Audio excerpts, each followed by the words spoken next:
Welcome to the Building Doctor Show with Jens Johansson.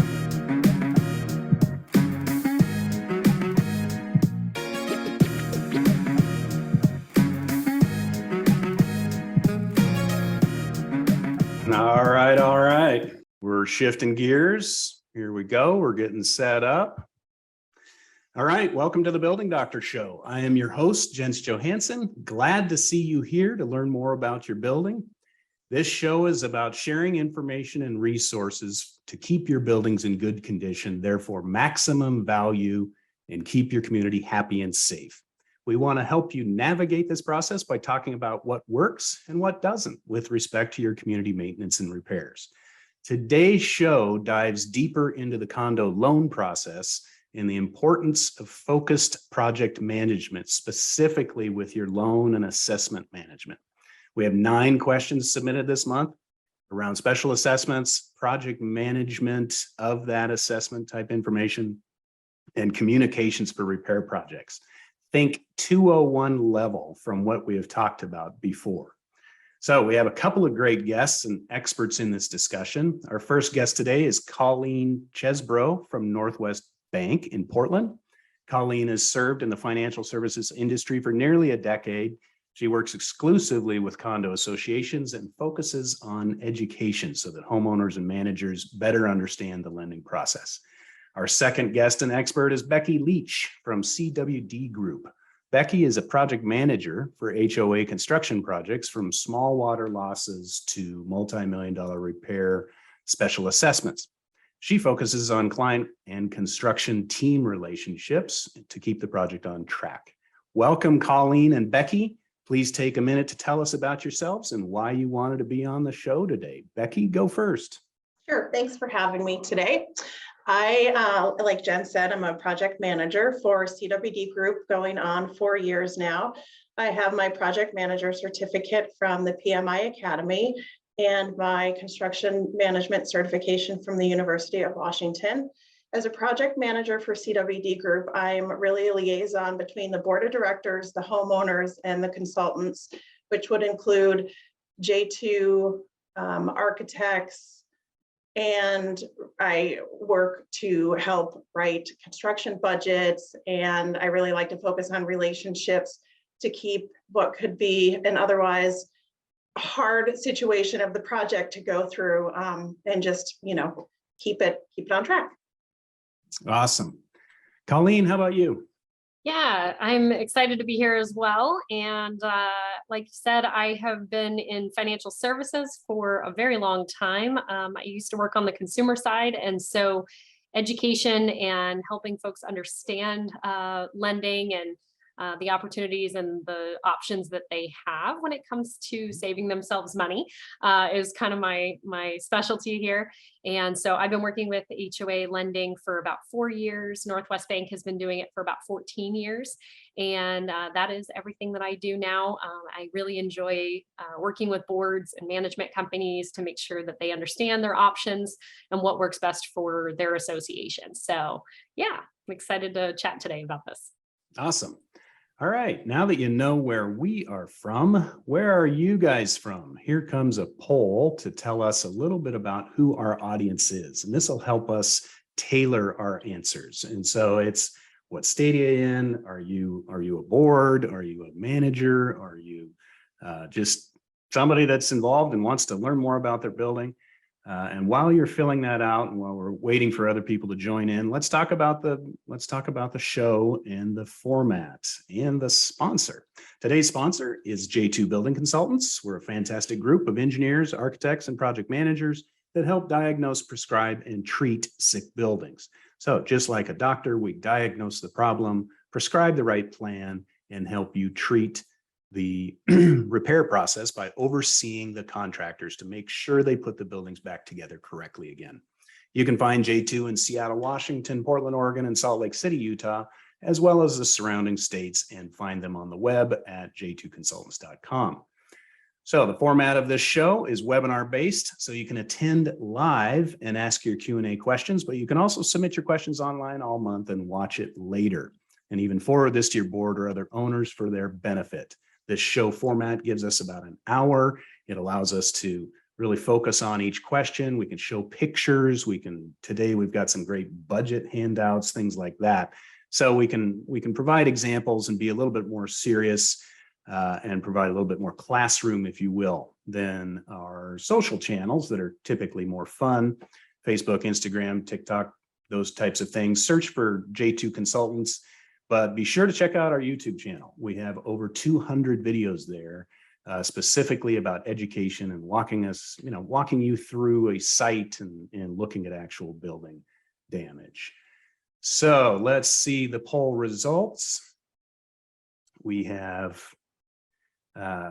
basically from Washington and Oregon. So we're going to share results.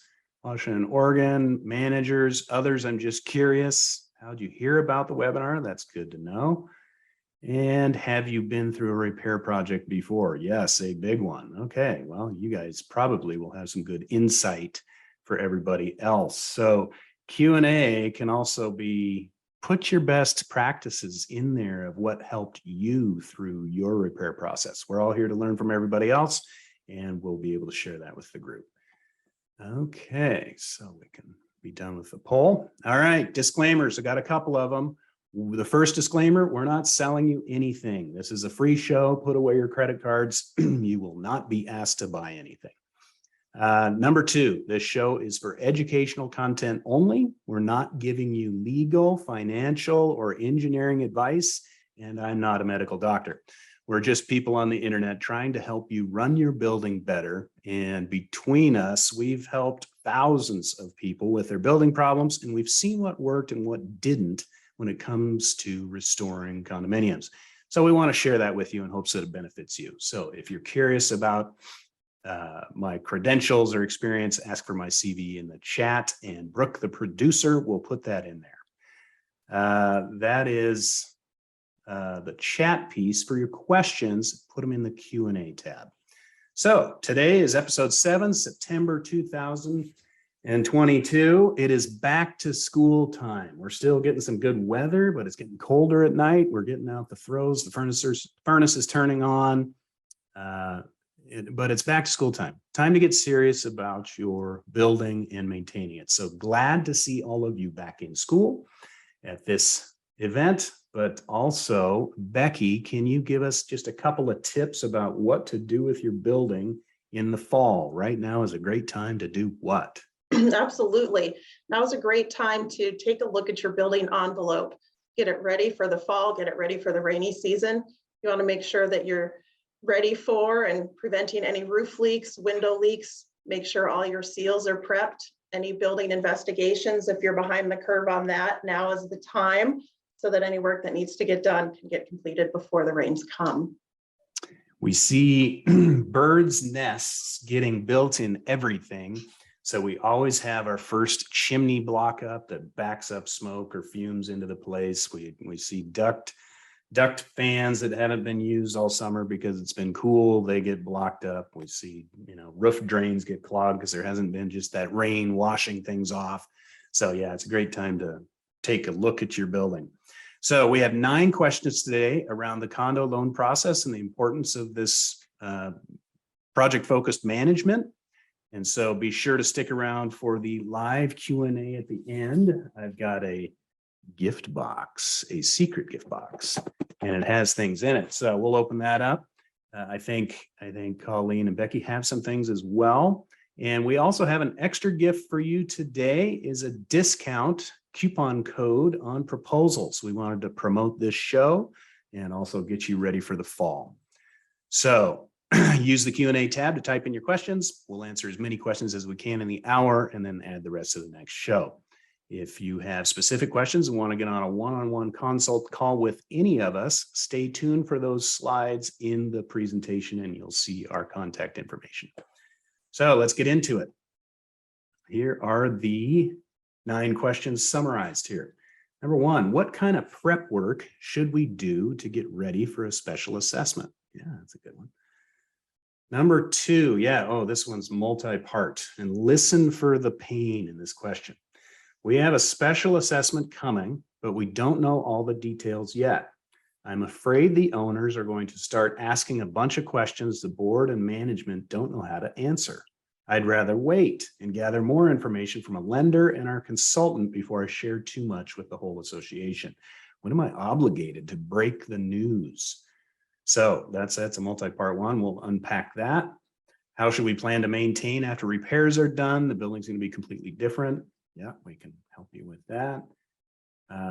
Question number 4, we have a special assessment coming up. Can people pay in full? Does this change the loan? Who keeps track of who paid what? A great question. We get that a lot. Number 5, can you explain the process of pay applications with contractors and the prepay account? And so how does this affect things? Yeah, stay tuned for that one. Good question. We got a loan to do siding and roofs, but it looks like we're going to have a lot of extra money left over. So that's good news. We want to do some wish list items, fences and mailboxes. Is it okay to use the money for that since it's for the community? Or can we put that into our reserve account? Yeah, great questions. Next one, does an HOA loan cause a lien to be filed on my unit?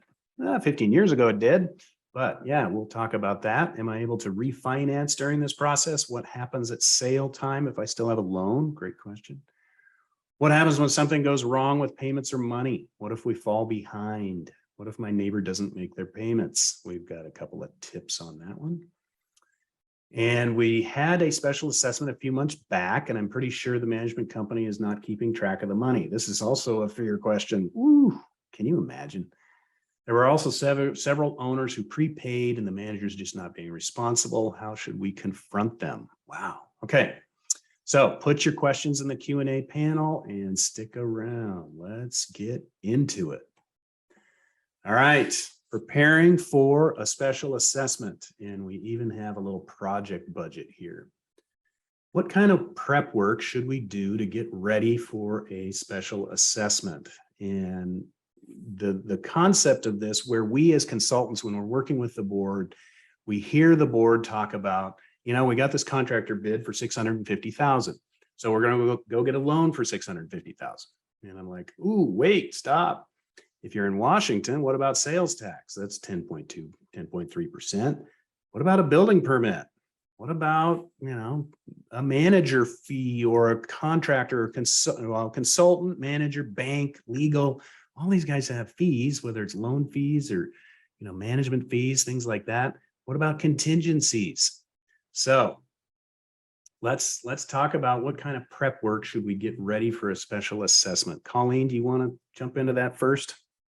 Sure. Yeah. So this was actually a budget provided by a management company that I was working with, actually. And I thought it really was a great way to break out what the full project was going to look like. So like you were saying, I just recommend that, you know, the bank is going to want to know what the full project budget is.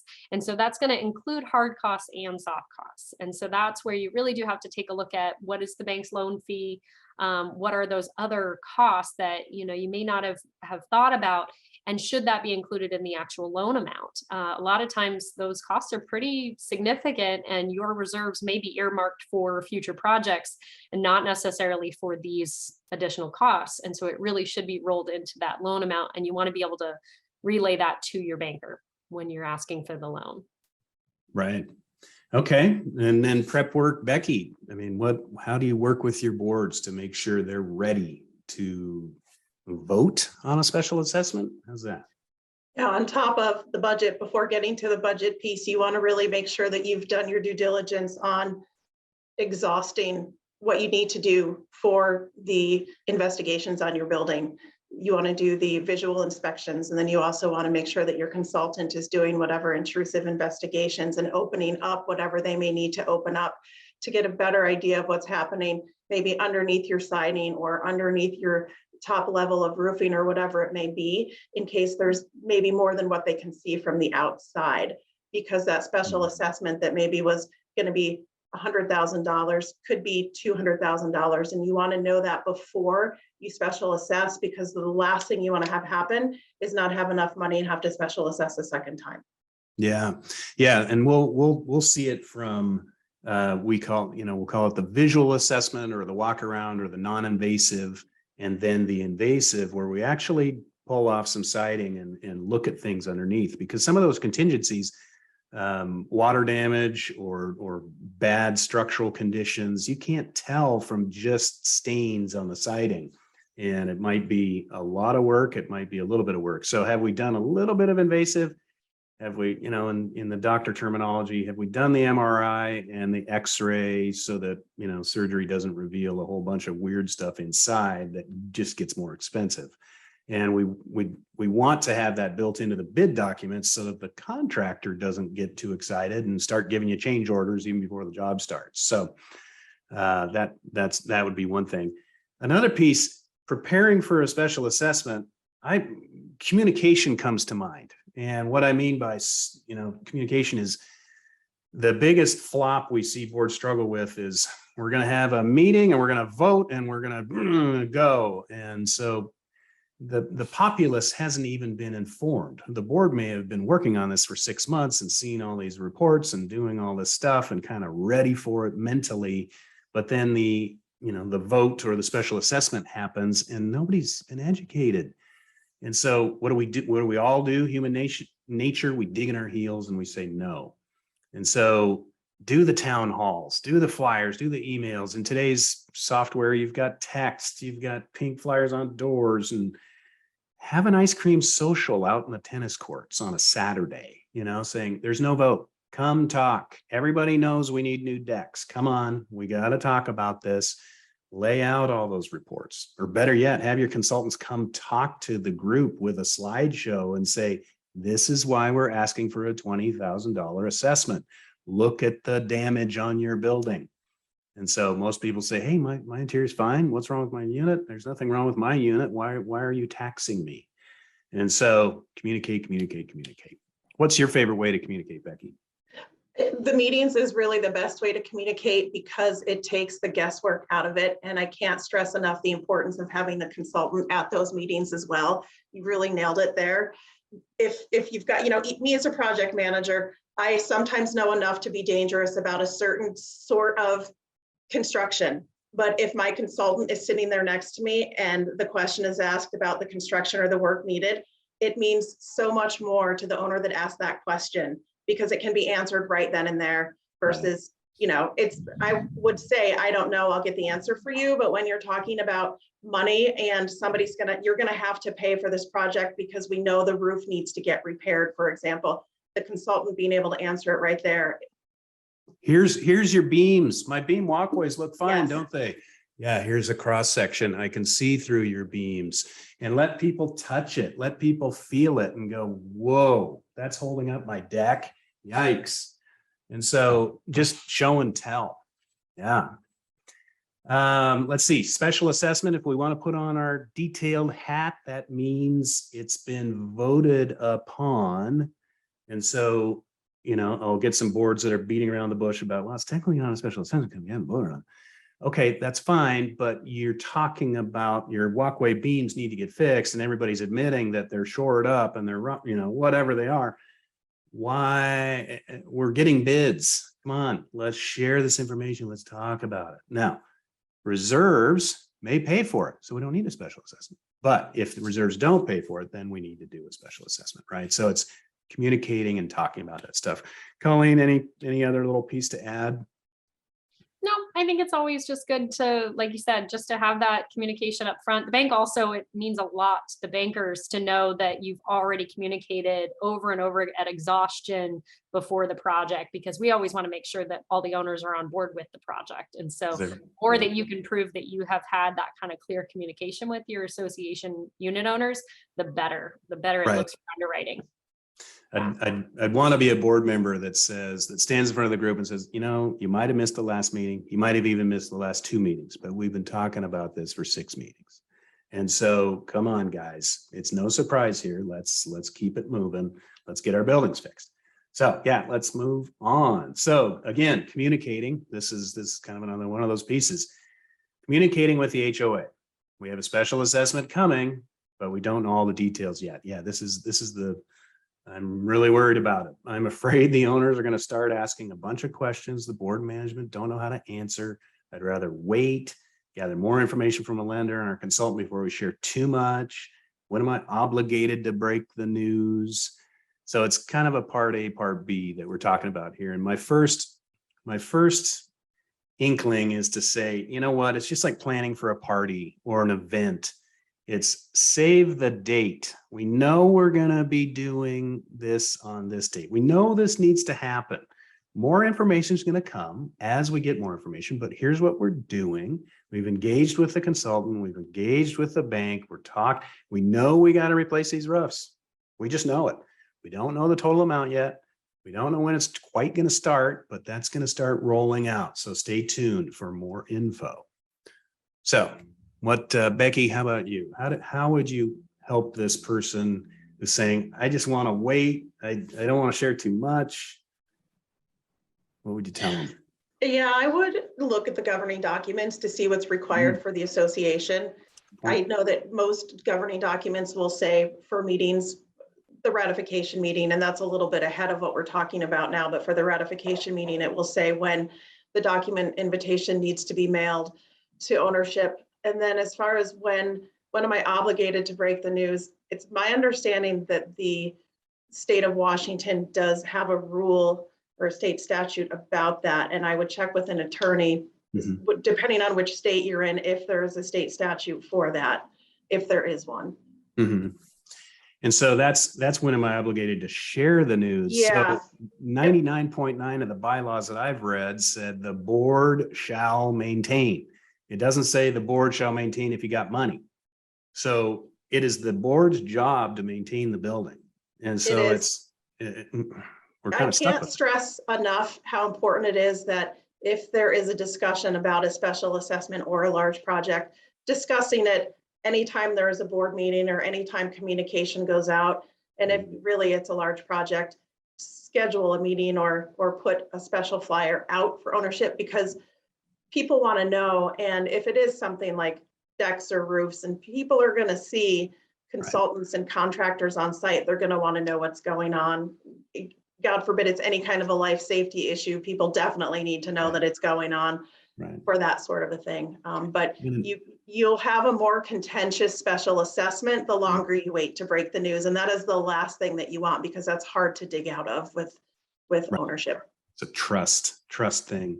Exactly. Yeah. And then in previous shows, we were talking about the Fannie Mae requirement. Does the board know of any repairs that are coming up? It doesn't say special assessment. It says, do you guys know if you got any work to do? Are you kicking cans down the road? Do you have bids in your file? Well, why would you be getting bids if you didn't think you had some work to do? So why aren't you sharing it? And so, yeah, my heart went out to this question. And I was like, just share, just come, not come clean, but just start talking about it. Remove the stigma or fear around your building. Colleen, do you have anything to answer this person's question? I think that honestly, it really does give owners the opportunity to make a decision early on, if they want to stay in the community, if they want to get more involved in what the project looks like, maybe they want to be more active and be in more of the board meetings so they understand the project better. I think it's just, the more information you can give them up front, the more understanding they will be as the project, moves along. So I just think it's definitely important to keep everybody on the same page and transparency as much as possible. So Yep. Yeah, Totally. Okay, next one, maintenance on your renewed building. How should we plan to maintain after repairs are done? The building is going to be completely different after repairs, with new siding, roofs, windows, and all sorts of components that I'm not necessarily familiar with. So Becky, what would you advise? How do we plan to maintain after the project is done? I would definitely expect an operating and maintenance manual left behind by your contractor with the help of your consultant, so that you know what type of maintenance needs to be done on the product that was repaired or replaced, as well as the frequency that the maintenance needs to be done, as well as the updating of your reserve study for the new amount of years when it needs to be checked again and or updated and replaced or repaired for the Yeah. future, because that timeline is going to change as well.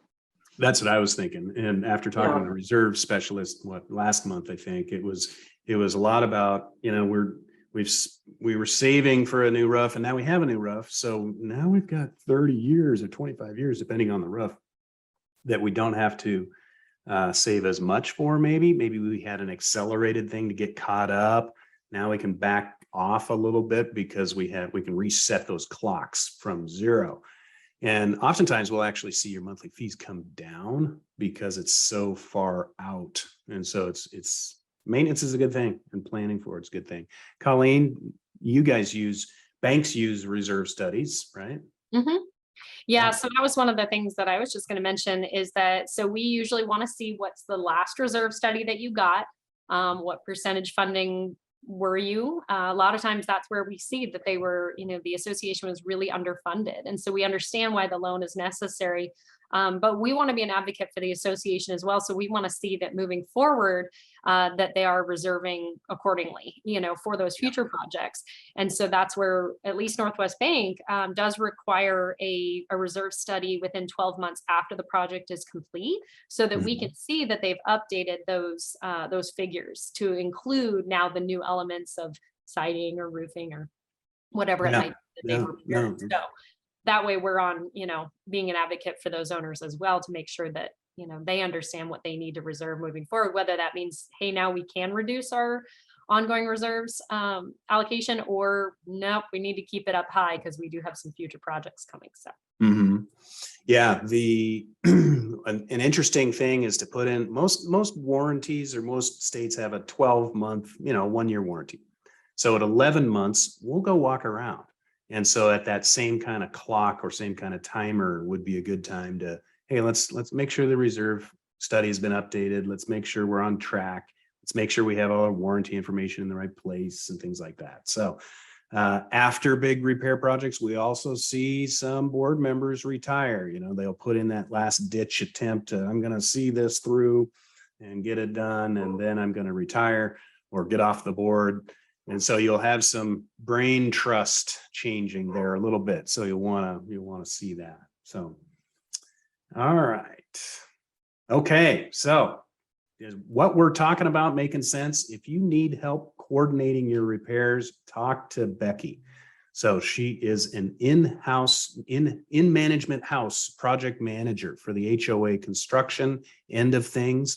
CWD has really elevated the game by adding this position so that they can keep their managers managing and then allow Becky to coordinate the large 6-7 figure construction projects that need their own manager, so that your manager isn't just overwhelmed with, we're already managing your building, because you're going to still do all the things that you normally do during construction, but there will be all these construction things that need help with as well. So here's how to reach out to Becky. Here's her phone number. Here's her email, and she can help you on that.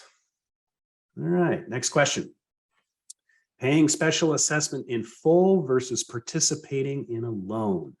We have a special assessment coming up. Can people pay in full upfront to avoid interest?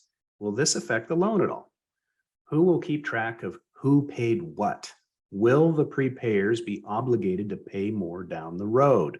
So it's an interesting question. Let's just kind of break it down a little bit. The assessment is the project cost now, but that didn't quite work right. The project cost is the assessment. Can it come out of reserves, or does it need to be additionally funded as an assessment?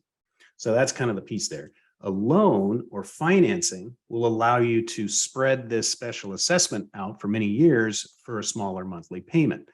So while you may be able to write a check for the full assessment on your unit, others in your community might not, and this loan and breaking it down for them allow them to do it in bite-sized pieces and be able to manage that and not get kicked out of the building because they can't afford it, that kind of horror story.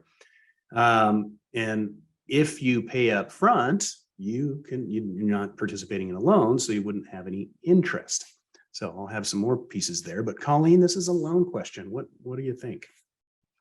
Sure. So, as I kind of mentioned in the beginning, I used to work more in personal finance and retirement planning and things like that. So I always think if there is an option to save yourself on interest, absolutely take advantage of that. So if you have the option of being able to refinance your unit and roll your portion of the assessment into your own mortgage, by all means, absolutely, you should do that. If you have the funds in cash and want to pay your assessment in full, absolutely, you should do that.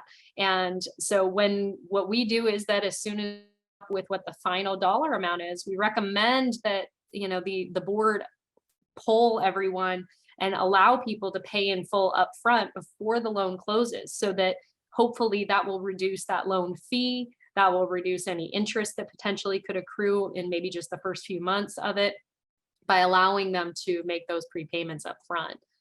So yeah, I think that's absolutely a fantastic idea to take those up front. Mhm. So, Okay. and Who it would keeps reduce oh, sorry. no, I was just going to say, and it would reduce the initial loan amount, obviously. So Right. helpful. So if the project costs were 2 million, but we got 200,000 paid up front, you only need to borrow 1.8. Yeah. And I'll mention really quick, just in my experience, just over the last 4 years, I commonly see that, and it doesn't even matter what the assessment is. I've had honestly $100,000 per unit owner assessments, and Wow. I almost always see 50% of the owners pay in full within the first year. That's And fantastic. usually even more Paying than full in the that first year. Okay, in the but not first year. okay. Upfront is a lot of times usually about 25% of owners. Wow. And then within the first year is usually almost half. So, and we almost never see association loans go longer than 10 years, just Mhm. because folks move or refinance their unit or whatever it might be. So, Mhm. yeah. I know you can't quote loan rates over the phone or whatever, or maybe you can, but I heard in another episode there, the commercial loan rate was actually below the line of credit or the second mortgage rate. Is it still real competitive? Because mortgage rates have jumped way up. They were 3%, now they're 6+. And then a second line, that's even more expensive, right? So these commercial loans are actually a pretty good, attractive deal, right?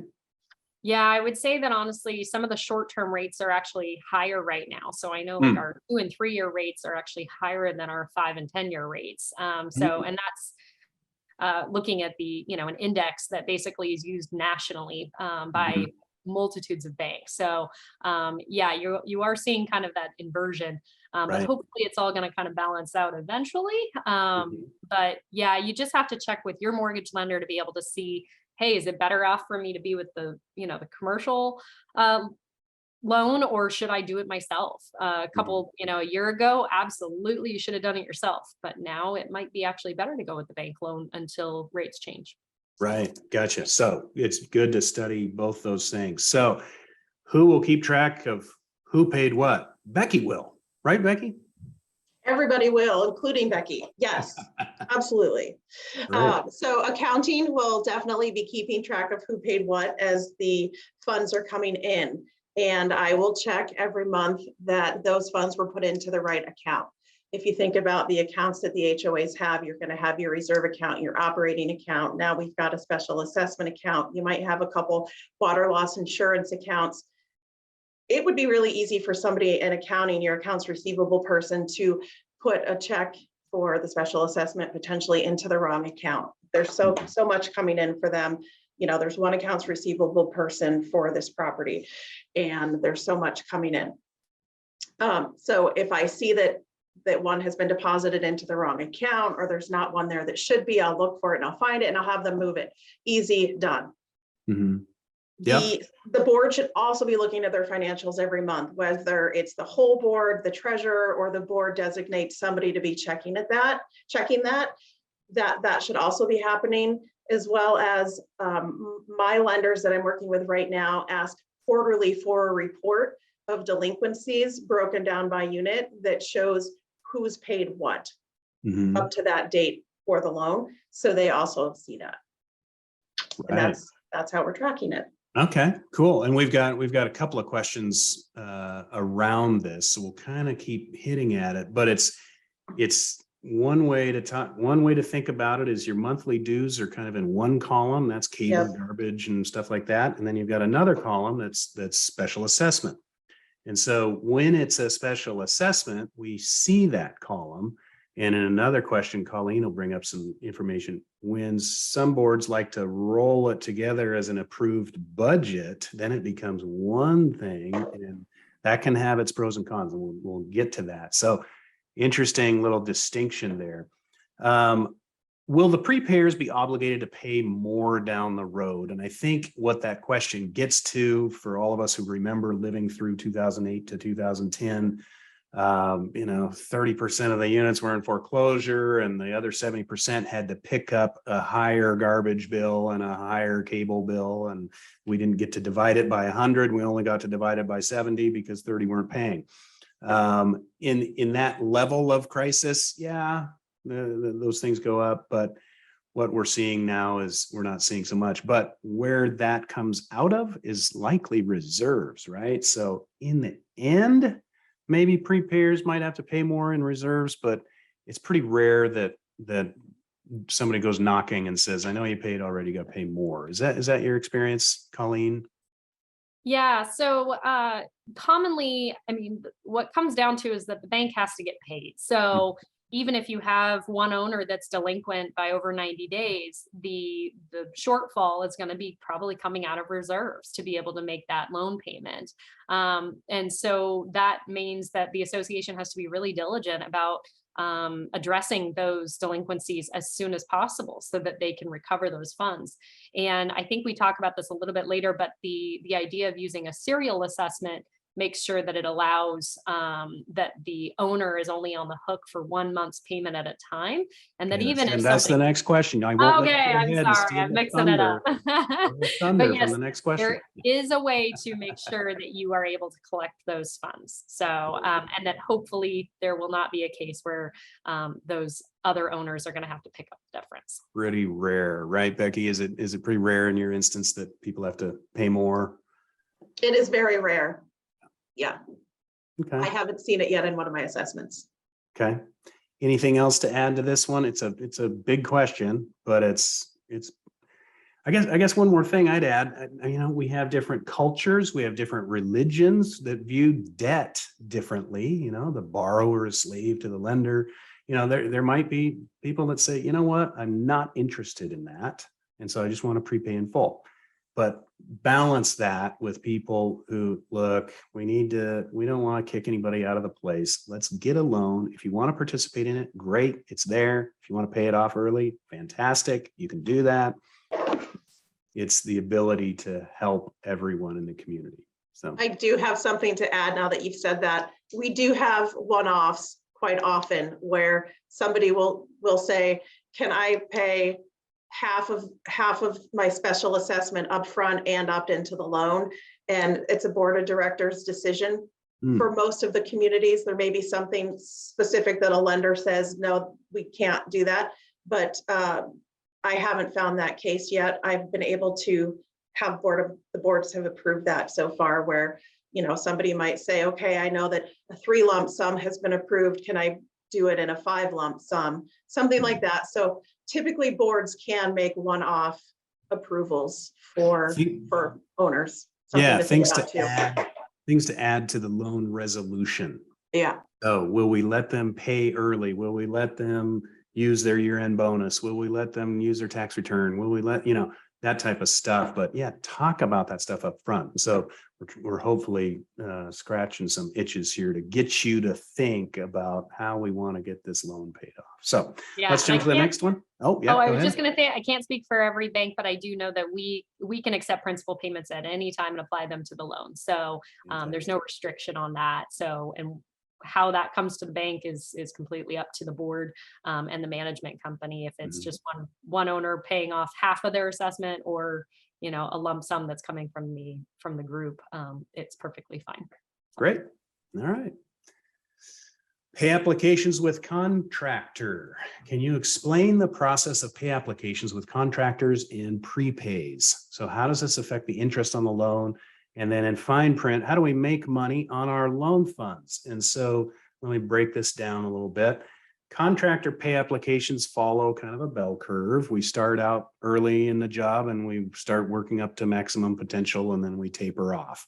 And so for pay applications 1, 2, and 3, you might have money in reserves. You might have your 25% of the people that did your prepays. And so you might not even need to spend your loan proceeds. Kind of, here's 2 types of loans. There's a line of credit. So I won't need to draw on that loan until I need it because I'm using prepays. And then the here's your money full account loan. Maybe I can leave that in an investment vehicle like a sweep account or a Cedars and actually make money on that. So I'm getting out of my lane. So I will ask Colleen to back me up. What is a sweep account and a Cedars account? So anytime that you have over $250,000 in a reserve account, as a nonprofit community association, you are, for the most part, required to make sure that it's FDIC insured, which is going to be primarily your banks. And I recently have even seen a couple of associations have funds in investment accounts like Fidelity and things like that. And those are not FDIC insured. So it's really important to make sure that you are actually FDIC insured on your funds. And then Cedars and the sweep accounts allow you to have over $250,000 in that's being managed by one bank. But still is fully FDIC insured. And the sweep accounts, commonly known as either DDM, Demand Deposit Marketplace, or ICS, those are used more like a money market. So they're liquid funds, but they are basically available to the association at any time. And are fully FDIC insured. The Cedars are more like CDs, but again, fully FDIC insured. And those are in different terms. So like 4 weeks up to 52 weeks usually is the most common. Great. Okay, Becky, tell us how this works. Exactly prepays and contract. Exactly how Colleen said it works. Yeah. I like to work with the CDARs. I'm working with the CDARs right now for one of the special assessments that I'm doing, and they work really well because we've got 3 lump sum payments coming in over the course of every 3 months. And so when they come in, we're taking in $1.6 million every 3 months for those payments, and I can't have that sit in the account. So accounting will send me an email and say, okay, the deposits, they're all in. And then I will email the person that opens the CDARs, and she'll open the CDARs in the amount of $250,000 for me. And this is all board approved ahead of time. This is how we're going to manage the special assessment for the 3 lump sum piece. And the CDARs are opened, and then I'll email the board and say, okay, the pay applications are coming in. I'm cashing out these 2 CDARs because they're just over $500,000. And then I have enough in the special assessment account to cover the rest of that. And then we go from there. And so I've only taken 2 draws on the loan so far because of those lump sum payments. And that's how this special assessment is working out. Again, everyone is different. But when you've got somebody managing your money that way, it works really well. Yeah. Okay. I will call you guys when I need to do that. Okay. All right. CDARS, is that a derivative of CDs? CDARS, how do you spell that? Is that like the tree? CDAR? CDARS. And so what does it stand for? I Association I'm on the loan Reserve, side, not the treasury side. Certificate Deposit Association Reserve or account, whatever. Anyway, you can Google it. All right. I'll put it in the chat. There you go. Okay. All right. Next question. Money is left over. Congratulations. We got a loan to do siding and roofs, but it looks like we're going to have a lot of extra money. So our association wants to put up new fences, mailboxes, gated, whatever. Is it okay to use the money for that since it's all for the community anyway? Or can we at least put that money into our reserve account? So kind of 3 questions. My first take is do the scope of work first. And where we see boards run into problems is they didn't have a special assessment account, so they dumped it all into operating. And then every time something breaks, they say, take it out of the construction account, you'll be fine. Then we get to the end of the job and we don't have enough money to complete the contracted scope of work. It's a big mess. Once your scope of work is done or you've got a good handle on it, then start talking about your wish list. It's always nice to kind of initially see, hey, our contingencies aren't as much. Maybe we'll have a little bit of money. and start dreaming of bright, shiny objects. I'm guilty of that. But pay attention to that. And then putting the money back into reserves, well, that's something you need to talk about in your resolution. How are we going to borrow this money? Some people like to say, can all of us get some of that money back? I don't see that happening usually. Instead of 2 million, they put the money back and it's only 1.8 million. Or am I on track? Becky, you want to take that? Yeah, you're definitely on track. I have not seen money used any place except for put back in the reserve account or for another project on property. And definitely, I do not recommend using any of what may be extra money at the end of a project until the original project is complete. You may uncover something directly related to the project that has to be completed before the project is complete. You may have an inspector come on site that says, this isn't part of the original scope of work, but it has to be completed for the original scope of work to be signed off.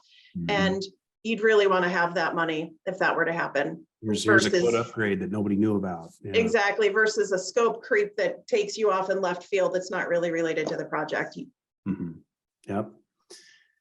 Colleen, did you have anything to add to that? What do you tell banks to, or not banks, what do you tell associations to do if they have leftover money? Well, first and foremost, they have to use the funds for what they've identified it for. Right. And so it's only at the very end when if there is any kind of a balance that they would need to communicate that they want to use the funds for something else or place it into the reserve account. So that just has to be communicated. We prefer it communicated in advance, but there's not a problem with releasing the funds so that it can go into the reserve account and be used for other purposes. The only thing is that it also does have to be specified directly to the bank, because in a lot of cases, it's already determined that if there are funds left over and the construction project is done, that the principal just gets paid down. So you just have to make sure that the bank knows to put that balance of the funds into a reserve account for you or to keep it, because otherwise they may just apply it to the loan and then you don't have access to it. So Right. Wise advice. I'm going to date myself, but remember when big screen TVs were popular? We had an association that spent the remaining money on buying everybody big screen TVs. And it was like, I'm not going to pay attention to that. Not my money. I'm just a consultant. But it was like, wow. So yes, put that into your resolution. Have wise advisors talk to you about this stuff. And if you feel you are getting wise advice, you can get a complimentary loan estimate in 24 to 48 hours by calling Colleen. So here's her phone number. Here's her email. You can scan her QR code. That'll take you to it. Just get your phone out and go beep. So yes, the wealth of information, and here's how to contact her. All right. Liens. Does an HOA loan cause a lien to be filed on my unit? Well, maybe 15 years ago. Am I able to refinance during this process? And what happens at sale time if I still have a loan? Colleen, this is yours. you got it. By the way, I wanted to mention also, so all of the areas that J2 does business, Northwest Bank also does business and has offices. So I just wanted to mention that really quick, just because I know we have folks here from Washington as well as Oregon. And I know that you guys also work in Utah and we're in Idaho as well. So Northwest means Northwest. Exactly, the whole Northwest.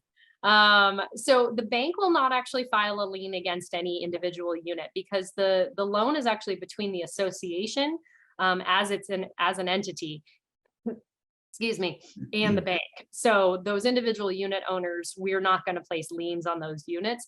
The only worst case scenario that would ever happen is if the entire association stopped paying on the loan and then the bank had to step in basically as the board and had to place liens on units. Oh, wow. But again, that's of the like 8,000, associations that we know of, nobody has ever had that happen. So, so that's very, very unlikely, but ultimately it could happen. But no, we don't place liens on individual units. That is between the board and the unit owners if there's non-payment. So. Yeah. So we'll hear some urban legends from the naysayers that say, if we get this loan, nobody will be able to refinance for the next year.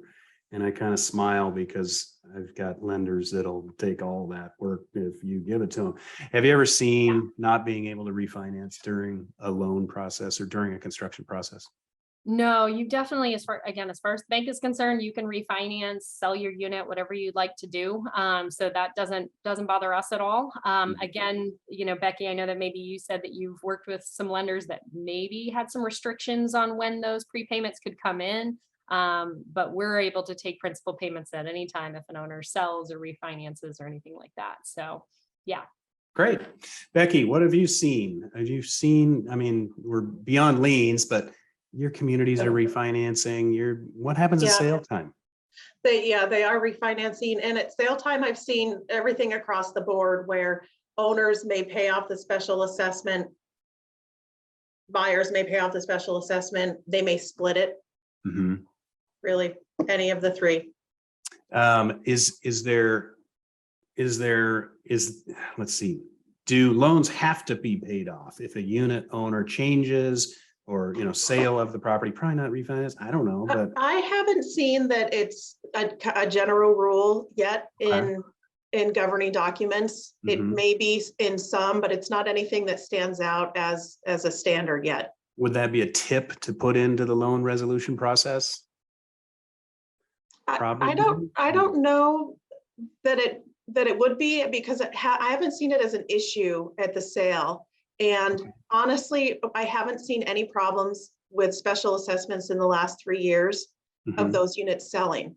Right. My recent special assessment, everything is selling from the beginning of the special assessment notification through now, where the project is almost over. Everything has sold that's listed pretty quickly. Yeah, I'm seeing, in the buyer bidder wars, the buyers putting that as a bid item. I'll pay off your special assessment. Yeah. Sell to me. It's like, wow. So yeah, I think anyway, people being able to have the most options is always Right. best, because then I do too. they have the ability to leverage that, Okay. So from the bank's perspective, there's no lien on the unit. We don't care if you refinance or sell. From the manager's perspective, it's like it works itself out between buyer and seller, and it doesn't. Yeah. These loans don't hurt anything. And in fact, they seem to help a lot of people break it into bite-sized chunks. So, okay. Yep. All right, here we get into the Cheerios and Wheaties, the serial assessments. So what happens when something goes wrong with payments or money? What if we fall behind on our dues, but not the assessment?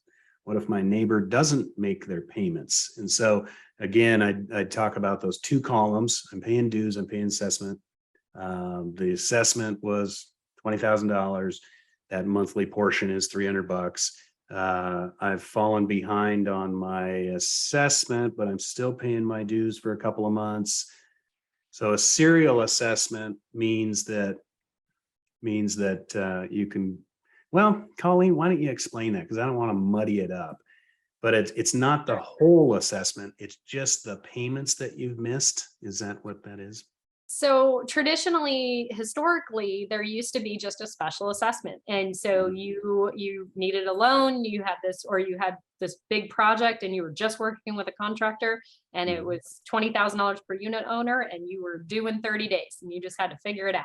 What that has changed now is that there's what's called a serial assessment and the ability to take out a loan. And so now you can break it up into monthly increments. And so that unit owner is only responsible for 1 month at a time. And so that supports the board and the association in that if one owner becomes, delinquent basically in paying their special assessment, that they're only potentially losing out on those months that they haven't paid. So if they do end up having to go after that owner or potentially foreclose on that owner, the future payments would still have to be picked up by the new owner potentially, or resolved by them. So it really supports the board legally and helps to not lose out on those funds. Yeah. Okay. So Becky, is this again a loan resolution issue, or is this, I mean, it's definitely something to talk to with your HOA counsel. What? Yeah, I believe that it's already in most governing documents that it falls along the lines of what's already in what I've seen is whatever the late fee collection process is for your regular assessment, it's the same for your special assessment. Okay. I haven't seen it different. I guess governing documents could show a special assessment collection policy different. It's something that always comes up with the lender. The lender wants to know what that collection policy is, and legal is always involved with, you know, the term sheet and what the terms are with the bank. So that is definitely a conversation though that is had with legal and the lender. Right. So again, that's stuff you got to do up front when you're talking about this, and talk about it, write it down, memorialize it, get everybody on the same page, and communicate that. That'll be one of those questions that your HOA may ask at that pre-construction meeting, or that ice cream social, or that, taco truck Tuesday.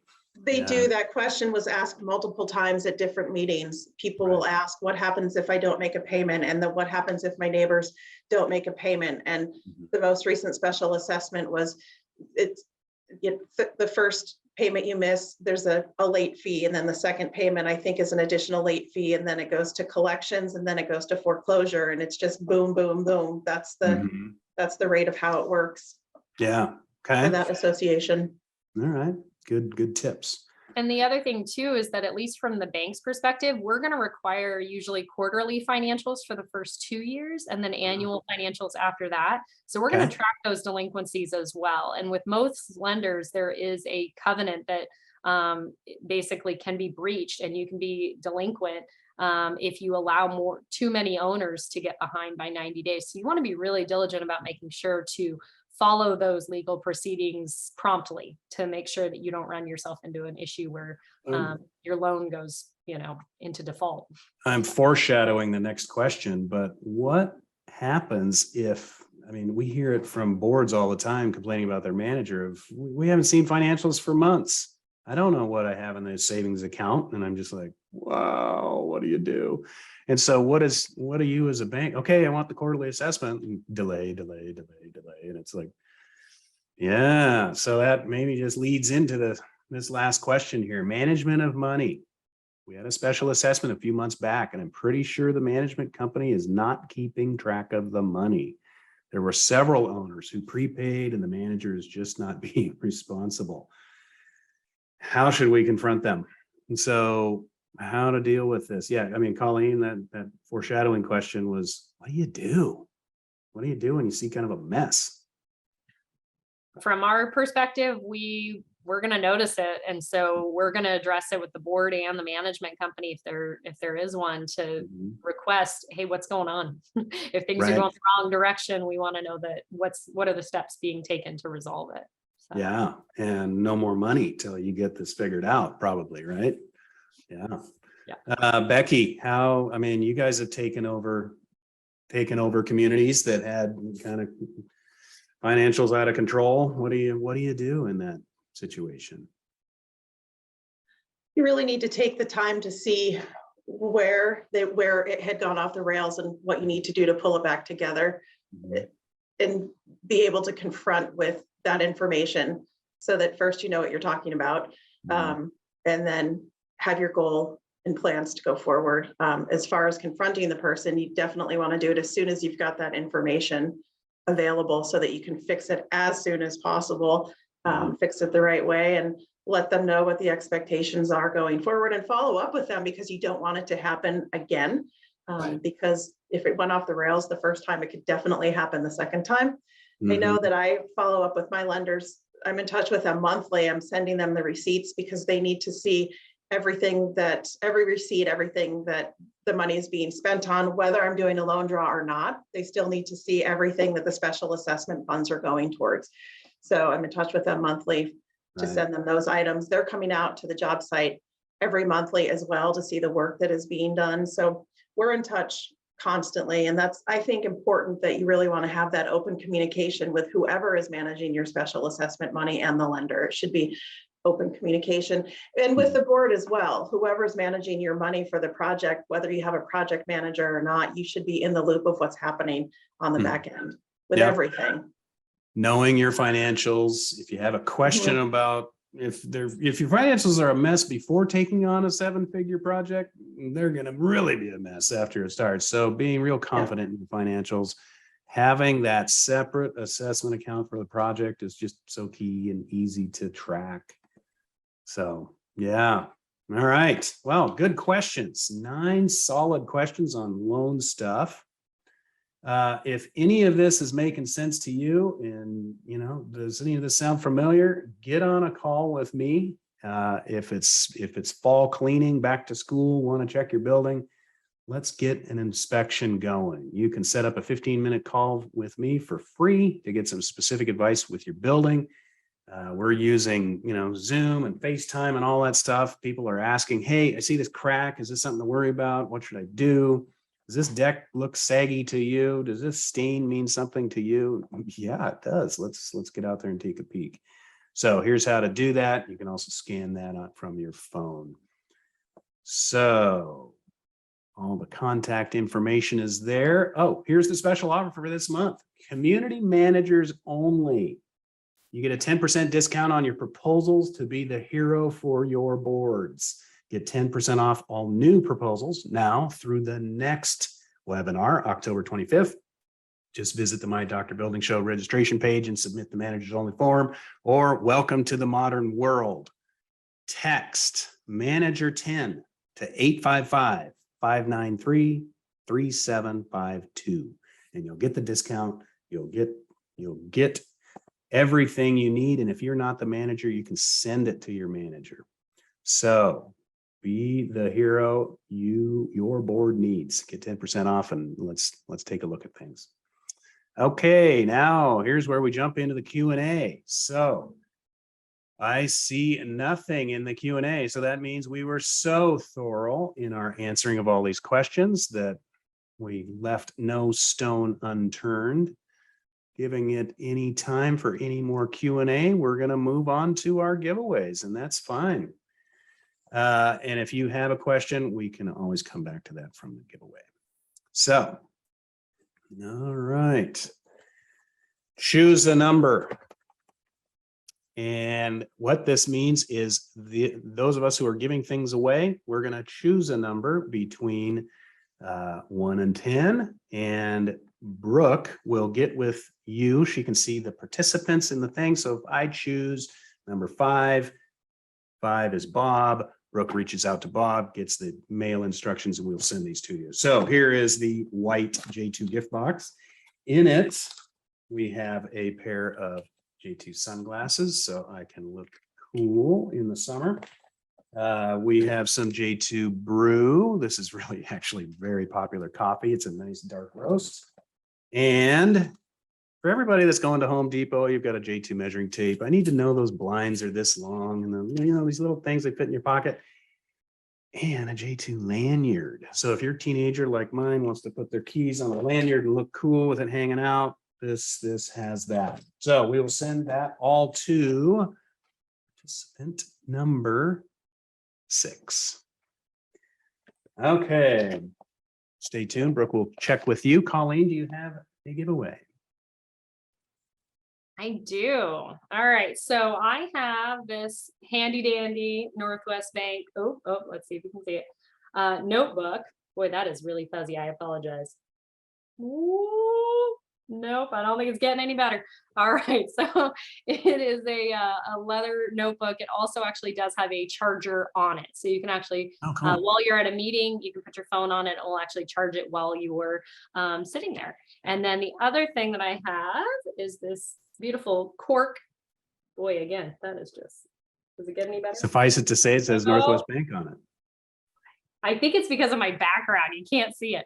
But it's actually a bag that is actually made out of cork. So it's kind of one of your sort of tote bags. And it is made out of cork and does recyclable. Yeah, that's cool. Yeah. So, all right. So I get to pick a number? Yes. All right. I picked number 9.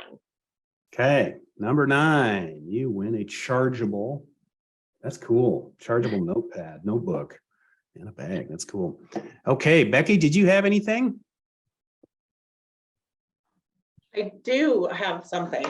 Awesome. I have a CWD group water bottle. I also have, don't know if it's going to show here, but there it is with our logo. and then a Starbucks gift card, so you can get coffee to put in said bottle. That could also be a coffee bottle, I guess, because it's insulated. So Are those the bottles versus just, so it has a tight lid, you can tip it over and it doesn't it drip? does, yeah, Those are cool. yeah, Those are cool. nice insulated. All right. And I am going to go with number 7. All right. Number 7, lucky 7 gets the CWD gift card and water bottle. All right, cool. Okay, did you know we have free resources for boards and managers? Go to learn.j2consultants.com/resources, where we've got a bunch of PDFs and a bunch of videos and a bunch of how-tos. And that's where these webinars go as well. So don't forget, next month we'll be back to talk about plumbing replacement. Does your plumbing pipes and freshwater supply look like that? You know, I made some Jell-O chocolate pudding the other night, and that's what I'm thinking and I'm drinking through those pipes. Those are nasty. That is not a sewer pipe. That is a water pipe. Ugh. So anyway, scan the QR code, invite your friends. Don't forget about the 10% off proposals. Send that to your manager. They get a discount code. Works for as many communities as they want. So, all right. Thank you for all for attending, and thank our 2 guests, Becky and Colleen, for walking us through this and being experts and giving us great educational content. You guys have anything to say on the way out? Colleen? No, thank you for having us. Yeah, thank you. This has been fun. Okay. Thank you so much. All right. See you, everybody.